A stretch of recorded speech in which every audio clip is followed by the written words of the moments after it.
حاضرم واسه این که با توی عصر جمعه رو توی پیاده رو راه برم، فقط زندگیمو بدم.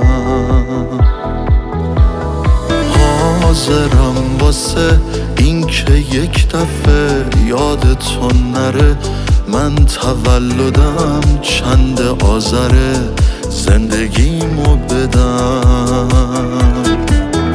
من حاضرم واسه یه نفس بغل کردنت، واسه رقصیدن با پیرهنت، زندگیمو بدم. آغوشت جای دوری از رنجه، آغوشم خاکه، آغوشت گنجه.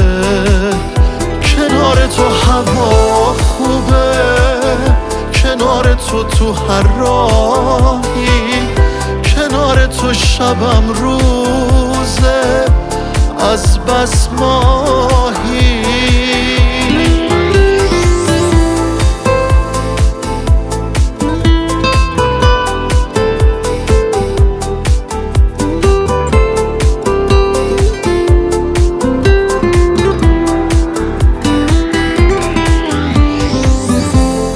واسه یه لحظه به من فکر کردنت میتونم یه عمر خوشحالی کنم، واسه یه دیدار چند دقیقه ایت حاضرم یه سالمو خالی کنم.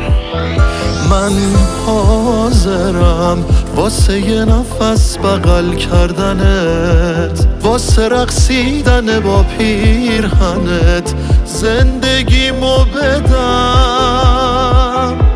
آغوشت جای دوری از رنجه، آغوشم خاکه، آغوشت گنجه.